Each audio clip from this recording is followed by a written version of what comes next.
மணி வேறு ஆயிடுச்சு. எல்லாத்தையும் எடுத்துக்கணுமா? ரேஷன் கார்டு, வாட்டர் கேனு, சாப்பாடு, மொபைல் ஃபோனு, அப்புறம் வேறு என்ன எடுக்கணும்? சரி, எல்லாமே எடுத்தாச்சு. ஏண்டே ராதிகா, மணியாவது சீக்கிரம் வாடி. உள்ள புந்து என்னதான் பண்ணுவாளோ தெரியலமா அவளுக்கு. இந்நேரம் லைன் நாங்கள் கூட்டிகிட்டு இருக்கோம். 2 கிலோமீட்டர் நிற்க போகுது. காலையிலே சீக்கிரம் போகலான்னா எங்கன்னா கிளம்பி வராளா? அதை வந்துட்டேன் கத்தாத இரு. ஆமாம், நான் கத்துறது தான் உனக்கு தெரியும், மணியாவது தெரியாது. ஊரில் மொத்த பேர் போய் லைன் நின்றுட்டாங்க. ஆடி எசஞ்சு 7 மதியத்துக்கு போடி. பொறுப்புறதுக்கு கொஞ்சம் கூட கிடையாது. அதாவது காலையில் 4 மணிக்கெல்லாம் போயிட்டு இந்த குழால லைன் போடுற மாதிரி கல் போட்டு லைன் போட்டு உட்காந்து கிடக்குதுங்க டோக்கன் வாங்கிறதுக்கு. மணி 9ஆவது இன்னும் வீட்டில் தான் புந்து கிடக்குறேன். இப்போ எதுக்கு நீ கத்தின்னு கிடக்குற அப்படியே? ஏடியா மணி என்னடி ஆகுது? இன்னும் எல்லா கூட்டமாக கூட்டி போயிட்டு இருக்கோம். ஊர் ஜனம் மொத்தம் தரண்டாங்க தான் நின்று இருக்கோம். எத்தனை கிலோமீட்டர் லைன் நிற்குதுன்னு தெரியல. நம்ம போய் எப்போ போய் நின்று எப்போ அந்த டோக்கன் வாங்கி வருது? இதுல இது கையில ரேஷன் கடைக்கு போறியா? 100 நேரம் வேலைக்கு போறியா? சாப்பாடு, தண்ணி, ஒயர் பேக் எல்லாத்தையும் வாங்கி எங்கே போயிருக்கா? ஏன்னா அங்கே எவ்வளோ கூட்டம் இருக்குதுன்னு தெரியல. போகிறோம், எத்தனை மணிக்கு ரிட்டர்ன் வரும்னு தெரியல. மத்தியானம் சாப்பாடுலாம் வேணாவா? அங்கே நான் சோற போகிறாங்க, ஆனால் தரமா போகிறாங்க ரேஷன் கடையில். ஒரு பச்சை தண்ணி கூட அங்கே தரமாட்டாங்க யாரும் கேட்டால் கூட. அதுதான் தண்ணி எடுத்துக்கினேன், சாப்பாடு எடுத்துக்கினேன், காடெலாம் எடுத்துக்கினேன். வாப்பலாம் ஏக்கா, காசு கூட கொடுக்கலக்கா இந்த வாட்டி பொங்கலுக்கு. அரிசி, சக்கரை, கரும்பு மட்டும் தான் சொல்லியிருக்காங்க. கூட்டம் ஒன்றும் அவ்வளோ ஒன்றும் வழி அது ரொம்ப. ஆமாம், உனக்கு தெரியாது பெரிய ரேஷன் கடை எது போட்டால் அங்கே கூட்டமாக தான் இருக்கும். ஒரு வாட்டர் கேன் மட்டும் எடுத்துக்கினா போதாதா? சாப்பாடுக்கு தூக்கின்னு வருவியா நீ? என்னை மறந்து போச்சு உனக்கு. அந்த மழை நிவாரண காசு வாங்கிறதுக்கு போனோமே, 6000 ரூபாய் கொடுத்தாங்களே. அப்போ காலையில் போயிட்டு எத்தனை மணிக்கு வீட்டுக்கு வந்தோம்? காலையில் 8 மணிக்கு போயிட்டு சாயங்காலம் 6 மணிக்கு தான் வீட்டுக்கு வந்தோம். காலையிலே டிஃபன் சாப்பிடல, மத்தியானம் சாப்பாடு சாப்பிடல. இது சாயங்காலம் ஒரு காஃபி டீ ஏதாவது குடிப்பேன், அதுவும் குடிக்கல. ஒரு பச்சை தண்ணி இல்லாமல் நம்ம பிரதோஷத்துக்கு நான் விரதம் இருந்துட்டு வர மாதிரி ரேஷன் கடையில் போய் நின்று விரதம் இருந்துட்டு வந்தேன் அந்த 6000 ரூபாய் வாங்கிறதுக்கு. என்ன நினச்சிங்கண்ணா? இப்போ அதே மாதிரி என்ன பட்டினி கிட சொல்றியா? இப்போல்லாம் நல்லா பட்டினிலாம் இருக்க முடியல, மயக்கமாக வருது எனக்கு. அப்புறம் மயக்க போட்டு ஊந்துருவேன். அதான் நல்ல நேரம் சாப்பாடு மட்டும் எடுத்துக்கணும். நீ தண்ணியில் எடுத்துக்கலையா? சாப்பாடுலாம் எடுத்துக்கலையா? உன்ன மாதிரி அசிங்கமாக தூக்கி நான் சொல்கிறேன். ரேஷன் கார்டு ஃபோன் மட்டும் எடுத்துக்கங்க பார்ப்பலாம். அங்கே லைனில் வந்து ஏக்கா கொஞ்சம் தண்ணி கொடு, பசிக்குது அப்படி கேட்டு பாரு. மூஞ்சி மகரெல்லாம் பேர்த்து எடுக்கிறேன் இல்லையான்னு பாரு. உங்ககிட்ட யாரும் தண்ணி கேட்க மாட்டாங்க, எதுவும் கேட்க மாட்டாங்க. வேலையை பாரு. ஏக்கா மயக்கம் வர மாதிரி இருக்குதுக்கா. ஏக்கா எனக்கு கூல் ட்ரிங்க்ஸ் வேணுக்கா. அக்கா எனக்கு காஃபி வேணுக்கா. எனக்கு பஜ்ஜி வேணுக்கா. எனக்கு அது வேணுக்கா. எனக்கு இது வேணுக்கான்னு வந்து கேட்டு பாரு. அப்புறம் இருக்குது. ஆமாம், கேட்டால் அப்படியே வாங்கி கொடுத்துதான் விட்டு ஓடி போயிட்டு நான் தங்கச்சிக்கு வாங்கி கொடுத்தா மாதிரி வேலை பார்ப்பேன். ஆமாம், நான் வாங்கி கொடுத்தது எது, நீ சாப்பிட்டது எது? ஆமாம், இப்போல்லாம் உனக்கு மணி ஆகாது. இப்போல்லாம் கூட்டம் வந்து சேராது. இங்கே நின்று பேசினிரு. போ முதல் வேகமாக போயிட்டு லைனில் போய் நில்லு, இடம் போய் போய் நேரம் பின்னாடி வா. எல்லாத்தையும் இந்த பேக்லேயே போட்டுக்கலாம். இல்லைன்னா பார்க்குறவங்களாம் தண்ணி கொடு, அத்தை கொடு, இத்தை கொடுன்னு கேட்பாளுங்க. பேக்கில் போட்டுக்கலாம். வீட்டிலேருந்து வரும்போது எதையும் தூக்கி வர மாட்டாளுங்க. நம்ம எத்தனை போனால் கொஞ்சம் தண்ணி கொடு, அத்தை கொடு, இத்தை கொடுன்னு கேட்பாளுங்க. நம்ம இவங்களுக்கு தகுந்த மாதிரி மணி வச்சு போகலாம். அவ்வளோ கூட்டம் இருக்கோ கடவுளே. சீக்கிரம் டோக்கன் வாங்கி சீக்கிரம் வந்து சேரணும். இன்னும் கரும்பு, அரிசி, சக்கரெலாம் வாங்கிறதுக்கு என்ன லைனில் போய் நிற்கணுமோ. ஏண்டிய மணி 9ஆவது இன்னும் கடையை திறக்கல. ரேஷன் கடை 9 மணிக்கு திறப்பாங்களா இல்லை 10 மணிக்கு திறப்பாங்களான்னு தெரியலையே. 9 மணிக்கெலாம் தந்துடுவாங்கடி. நீங்கள் நம்ம திறக்கலையடி. திறக்கதே வாரத்தில் இந்த 2 நாள் தான். எல்லா ஊர்லேயும் பொங்கலுக்கு டோக்கன் கொடுத்துட்டாங்க பொங்கல் பொருள் வாங்கிறதுக்கு. இந்த கடை நான் இன்னும் திறக்கவே இல்லை. ஒருவேளை இன்னைக்கு கவர்மெண்ட் ஹாலிடே எதுனா இருக்குமா? நீ வேற சுமாரிடி. அப்பயே ரேஷன் கார்டு மட்டும் எடுத்துக்கோன்னு சொன்னேன். நீ என்ன பொருள் போடுவாங்க அப்படியே வாங்கி வந்துட சொல்லிட்டு கட்டை பையெல்லாம் தூக்கின்னு வந்துருக்குற. இங்கே வந்து பார்த்தா ரேஷன் கடையே திறக்கல. டோக்கன் ஒரு வாட்டி பொருள் ஒரு வாட்டி வாங்குறதா இந்த மொத்தமாக டோக்கன் வாங்கி பொருள் வாங்கி போயிடலாம் சொல்லிட்டு கட்டை பையெல்லாம் வந்தேன். பார்த்தா கடையே திறக்கல. இது கடை காலையில் மடன்னு வேலையை செஞ்சுட்டு ஆச்சா பூச்சின்னு ஓடி வந்தான். வரும்போதே ஒரு சந்தேகமாக தான் இருந்தது. காலையில் 4 மணிக்கெலாம் வந்து லைன் போட்டு நிற்பாளுங்களே, ஒருத்தரையும் காணுமே, காலியாக இருக்கேன்னு. ஏன்டி எங்கள் போர்டில் எதனா எழுதி போட்டு வச்சுக்கிறாங்களா பாரு. இன்று அலுவலகம் சென்றுள்ளேன், விடுமுறை அப்படி சொல்லிட்டு ஏதாவது எழுதி போடுதா பாரு. ஏக்கா அதெல்லாம் எதுவும் எழுதி போடலையா? அப்போ லீவா? இனிமேல் தான் திறப்பாங்களா? எதுவுமே புரியலையா? ஃபோன் நம்பர் முதல்ல வாங்கி வைக்கணும், ரேஷன் கிடைக்காது. ஃபோன் பண்ணியாவது இனிமேல் கேட்டுக்கணும் எல்லாத்தையும். ஃபோன் பண்ணால் முதல்ல எடுத்துகிட்டு பதில் சொல்லிட்டு தான் மறுவாரம் பார்ப்பாரு.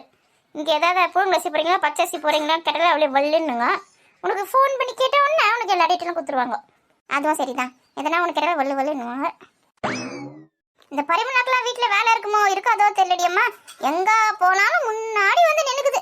அந்த 100 நாள் வேலையிலேயே அப்படியே முன்னாடி வந்து நின்றுக்குது. அது ரேஷன் கடையில் வந்து முன்னாடி நின்றுக்குது. ஏக்கா போய் சீக்கிரம் போய் லைனில் நில்லு, யாருன்னா வந்து நின்று போகிறாங்க. வா பின்னாடி வா. என்ன மல்லிகா, நீ கட்ட போய் எத்தனை இல்லையா? ஏண்டி டோக்கன் தானே இன்னைக்கு தராங்க. பொருள்லாம் அவங்க சொல்கிற டேட்டில் தாண்டி வாங்க முடியும். அதனால தான் போய் எத்தனார்ல இன்றைக்கே பொருள் தராங்களா என்ன? இல்லை உன் கூட்டாளி எத்தனை வந்துக்குதே, அதை நீ எத்தனார்லேன்னு கேட்டேன். அவங்களுக்கு ஏதோ சந்தேகம். இன்றைக்கி பொருள் போட்டாங்கன்னா வாங்கி போயிடலாம் நேற்று வந்துருக்காங்க. போடுவாங்க வாங்கி போங்க. அதான் எனக்கும் தெரியல, ரேஷன் கடையே திறக்கல இன்னும். எல்லா இடத்துக்கும் முன்னாடி வந்து நின்றுக்கிட்டுமா. நாங்கள் என்ன சோம்பேறியா? காலை 8 மணிக்கு எழுந்து பல்ல வளைக்கிட்டு அப்படி சுற்றி கிடக்கிறதுக்கு காலை 4 மணிக்கு எழுந்துக்கிறோம். மாடு வீடெல்லாம் பார்த்துட்டு ஒரு ஃபுல்லாக பாலை கொடுத்துட்டு சாணி அள்ளி போட்டு வீட்டில் வேலையெல்லாம் முடிச்சுட்டு தகிட்டு துணி துவச்சிட்டு எல்லா வேலையும் முடிச்சுட்டு காலையில் 8 மணிக்கு எல்லா வேலையை முடிச்சுட்டு கன்று மாதிரி உட்காந்துருப்போம். எழுந்துக்குது 8 மணிக்கு வந்துட்டா. ஃபஸ்ட்டு வந்து நின்றுட்டாங்க. இன்னும் ரேஷன் கடையே திறக்கல. டோக்கன் தருவாங்களா தரமாட்டாங்கன்னு தெரியல. அதுக்குள்ளே புரிஞ்சு தருவாங்க. ஏக்கா நீ கடை இருக்கா இல்லையாக்கா? மணி 9 தானே ஆகுது. இனிமேல் தான் வருவாங்க. வந்து திறந்தா தருவாங்க டோக்கன்லாம். பெரிய பொண்ணு கீதாவுக்கு கோமதிக்காக்கெல்லாம் குரல் கொடுத்துட்டு வந்தியா? எனக்கு கிட்ட மட்டும் சொன்னாங்களே நான் யாரா டோக்கன் தராங்க போய் வாங்குங்க. நானே தெரிஞ்சு வரல. அந்த மாதிரி அவங்களுக்கு அக்கறை இருந்தால் அவங்களும் தெரிஞ்சு வரட்டும். வீடு வீடாக போய் வேலை கூப்பிட்டு வைப்பாங்க. வேலை வெட்டி எது என்ன போறீங்க? பெரிய பொண்ணு பாத்தியா, நானும் முடியாம போய் வீட்டுல போய் கத்திட்டு வரோம், அங்க ஆளை காணோம், அங்க லைன் வந்து நின்று பாத்தியா. இது ஒன்னா நம்பர் திருட்டு கொட்டாச்சா, ஒரு குரலை குத்துச்சா பாத்தியா நம்ம கிட்ட. சரி என் பின்னாடி வா. பெரிய பொண்ணு இங்க லைன் நில்லு. வாய முடின்னு வாண்ண. ஏய் வளர்ந்த மாடே, நிக்கிறேன், கண்ணு தெரியல உனக்கு. நில்லுங்க, யார் வேணான்னு சொன்னாங்க? திமிரு புடிச்ச கழுதியாச்சு இது. ஏண்டி நான் தானே முதல்ல வந்தேன், எனக்கு முன்னாடி போய் நிக்கிறீங்க ரெண்டு பேரும். லைன்ல நிக்கிறதா இருந்தா ஒழுங்கா நிக்கணும். இதுக்கு முன்னாடி இவ்வளவு இடம் விட்டு வச்சுக்கிறீங்க. ஏன்னா வீட கட்ட போறீங்க. என்ன ரேஷன் கடைக்காரர் வந்தாருன்னா டேபிள்லாம் போட்டு இங்கே தாண்டி உட்காருவாரு, இங்க இருந்து தான் டோக்கன்லாம் கொடுப்பாங்க. அதுக்கு தான் இடம் விட்டு நான் கரெக்டாக நிற்கிறேன். இப்போ கடை இது கட்ட வச்சுக்கிறாங்க, அவர் அது உள்ள தான் தருவாரு. எத்தனை வாட்டி நான் வாங்கியிருக்கேன், ஏன் எனக்கு தெரியாதா? ஒழுங்கா பின்னாடி போ. நாங்கள் மட்டும் ரேஷன் கடைக்கு நீங்கள் புதுசாக வரமா என்ன? இருக்க இடத்துல உட்காந்து கொடுப்பாரு. பெரிய பொண்ணு ஒழுங்கா பின்னாடி போயிடு. அதெல்லாம் முடியாது, இடம் காலியாக இருந்து நாங்கள் வந்து நின்றுட்டோம். கீதா சொல்ற பச்சிக்கல ஒழுங்கா, அதுக்கப்புறம் இங்கே சண்டை தான் நடக்கும். அக்கா எது வந்தாலும் நீதி நியாயமே பேசுங்கக்கா. இங்கே இடம் காலியாக இருந்து நாங்கள் வந்து நின்றுட்டோம், நாங்கள் எதுவும் தப்பா செய்யலையே. அப்போ உனக்கு முன்னாடி கூட தான் இடம் இருக்கு, நான் வந்து நிற்கணுமா? எவ்வளவு லைன்ல இருந்து பூந்துக்கிருந்து வந்து நின்று பாருங்க, அதோட முடிய பிச்சு ஆஞ்சி போடுவேன். ஏன் நிக்கிற எங்கெல்லாம் பார்த்தா மனசுல தெரியலையா? முன்னாடி வந்து பூந்து நிப்பாங்களாம்.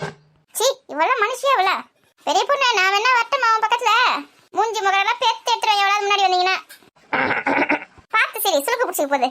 பெரிய பொண்ணு 4 மணி கதை கேட்டே முன்னாடி வந்து நிற்க போறாங்க அந்த அம்மா. நம்ம விட்டுட்டு வந்தாங்களா, நிக்கட்டும் அங்கே நிக்கட்டும். அக்கா நம்ம முன்னாடிலாம் பூந்து போக வேணாம், நம்ம லைன்லயே நிக்கலாம். இவ ஒருத்தி.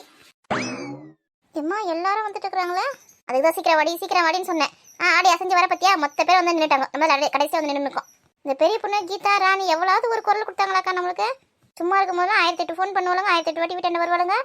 இந்த மாதிரி விஷயத்துக்குலாம் எப்படி முன்னாடி வந்து நின்றுக்காங்க ஒரு வார்த்தை கூட சொல்லாம. சரி விடு. ஓய் பெரிய பொண்ணே. என்னக்கா இப்பதான் வந்தீங்களா? ஆமாண்டி, எங்களுக்கு முன்னாடி இடம் போட்டு வைக்க கூடாது. ஏக்கா அந்த மாதிரிலாம் முன்னாடியில் இடம் போட்டு வச்சுட்டு ஆள் வருவாங்கன்னு சொன்னாலும் சண்டைக்கு வருவாங்கக்கா. நம்மளே வந்து முன்னாடி வந்து லைனில் நின்னா தான் உண்டு. எங்கள் அக்கா வருவாங்க, எங்கள் பெரியம்மா வருவாங்க, என் பின்னாடி வருவாங்க. அப்படிலாம் சொன்னேன்னு வச்சுக்கேன், வந்து அவங்களே நிற்க சொல்ல லைனில், நீ வாய முடி நில்லுன்னு சொல்லுவாங்க. நம்மளா இருந்தால் விடுவோமா? அந்த மாதிரி தானே எல்லாருமே. என்ன நடிப்பு நடிக்கிறா பார். அவ சொல்றது சரி தானே, நம்மளுக்கு முன்னாடி வந்து யாரும் நின்னாங்கன்னா நம்ம விடுவோமா? அந்த மாதிரி தான் எல்லாருக்குமே. வேணா முன்னாடி வந்து நம்மளால லைன் நிற்கணும். சரிக்கா, உங்களுக்கு முன்னாடி 4 பேர் தானே இருக்காங்க, வாங்க பொறுமையாக வாங்க. என்னக்கா ஒயர் பேக்லாம் ஊருக்கு எங்கேயாவது போறியாண்ணா? அது ஒன்றும் இல்லடி, இங்கே ரேஷன் கடையில் எவ்வளோ நேரம் ஆகுமோ ஏதோ அவங்க சொல்லிட்டு சாப்பாடு தண்ணி எடுத்துட்டு வந்திருப்பேன். ஆள் உஷாராக தான் இருக்கிறா போல இருக்குது. ஆமாம், எத்தனை வாட்டி அனுபவம் இருக்குது. ஏன்டி என்ன கடை திறக்கலையா? எப்பவுமே 9 மணிக்கெலாம் திறந்துருவாங்க, இன்னைக்கு என்னன்னு தெரியலையா, லேட் ஆகுது. அக்கா ஊரில் இருக்குதுங்க மொத்தம் வந்து லைனில் நின்று இருக்குதுங்களே, 2 பேர் என்ன பண்ணியிருந்தீங்க ஒரு நேரமா?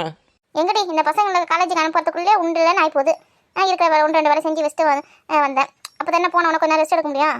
அப்படியே சாமான்லாம் இருந்துச்சு, வீடு வாசலாம் பெருக்காம இருந்தால் கஷ்டமாக இருக்கும். அதெல்லாம் செஞ்சு வச்சு வரத்துக்குள்ள டைம் ஆகிப்போச்சு. பத்தாவதுக்கு வேறு வீட்டுக்குள்ள பூந்துங்க வர 1.5 மணி நேரமாக வர. உனக்குனா பெரிய பசங்க, எனக்கு சின்ன பசங்க இல்லை, அதுங்களுக்கு எல்லாமே நான் தான் செஞ்சு கொடுக்கணும். உன் பசங்கன்னா அதுங்களும் செஞ்சுட்டு போயிடுங்க. நீ நானும் ஒன்று என்ன சின்னதுக்கு தலை வரி முடிக்கிறதுக்கே 1 மணி நேரம் ஆகுது எனக்கு. ரிப்பனில் வேறு டைட்டாக முடி போடு, இந்த மாதிரி சுங்கு போடு, உயிர் எடுக்குது. அது வேறு மொட்டை அடிச்சு விட்டு போகிறேன். என்னை கடை திறக்க வராங்கடி. எத்தனை மணிக்கு வராங்க பாரு, எங்கன்னா ஒரு பஞ்சுவாலிட்டி இருக்குதா?